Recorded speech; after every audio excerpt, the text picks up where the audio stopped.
5월뿐만 아니라 1년 내내 이제 5.18 민주화 운동이다라고 할 정도로 기념재단은 많은 일을 하고 계시고 또 의미 있는 일을 하고 계시는데, 네. 자, 그동안의 성과를 말씀을 해주시죠.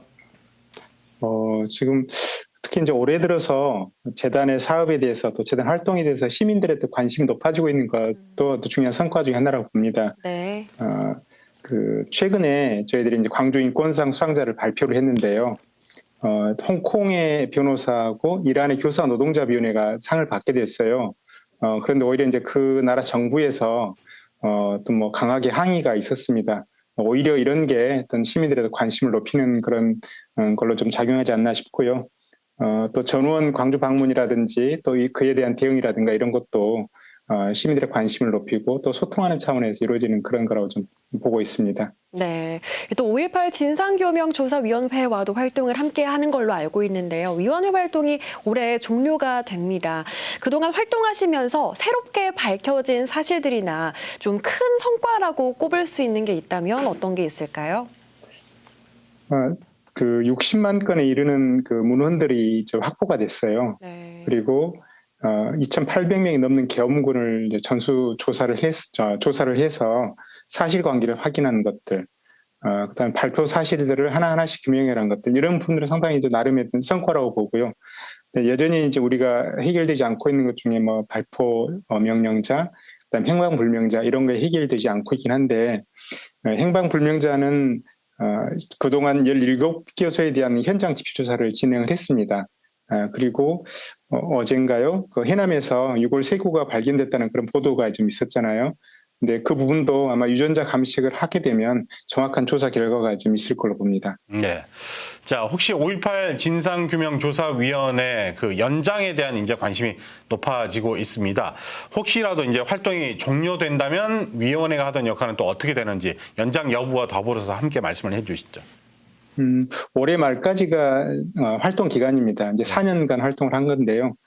내년 6월까지 종합보고서를 작성하는 기간으로 이렇게 이제 돼 있어요. 그래서 사실상 올해 말까지가 이제 활동이 마무리가 되는데, 활동 기간을 연장해라는 것은 법을 개정해야 되는 사항이기 때문에 쉽지는 않을 것 같아요. 그래서 중요한 것은 그동안 이렇게 확보된 자료, 또 조사 결과, 기초조사 결과 이런 부분들이 조사가 종료가 되더라도, 활동 기간 종료되더라도 민간에 충분히 제공되어서 조사의 차원에서 좀 마무리되지 못한 그런 부분에 대해서 추가적인 조사와 연구가 좀 이루어져야 된다고 생각하고 있습니다. 네, 정말 많은 과제가 아직 남아있는 것 같습니다. 진상규명은 물론이고 책임자 처벌도 그렇고요. 또 헌법 전문 수록도 그런데 가장 선행이 되어야 할 과제는 어떤 거라고 생각하시나요? 저희들은 이제 욕심이 많아서 그런지 선행보다는 병행이 되어야 되면 좋겠다 생각을 합니다. 네. 여전히 좀 진상규명은 아직도 할 일이 많이 있고 또 해결되지 않거나 또 미진한 부분들이 많이 있습니다. 현재 계속 조사를 해 나가야 되고요.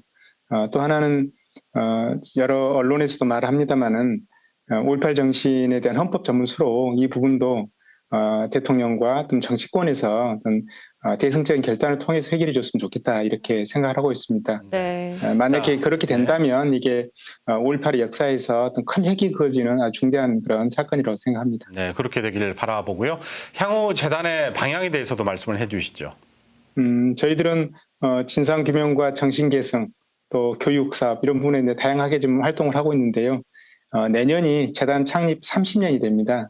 그래서 재단 활동을 재조명하고 또 시민과 소통하고 국제연대 활동들도 더 적극적으로 하는 그런 방향을 가지고 활동하고 있습니다. 네, 5.18을 하루 앞두고 추모 열기가 정말 뜨겁습니다. 5.18을 함께 기리고 계신 분들께 꼭 하고 싶은 말씀 있으시면 한마디 해주시죠. 또 다시 5월인데요. 그 80년 5월을 떠올리면서 우리 사회가 어려운 사람들을 더 보듬고 함께하고 따뜻하고 그런 인정 넘치는 사회가 됐으면 좋겠고요. 네. 그게 바로 그런 도시가 바로 광주였으면 좋겠습니다. 네, 그게 예전에 광주 시민들이 보여줬던 주먹밥 정신이 아닌가 이런 생각이 해보고요.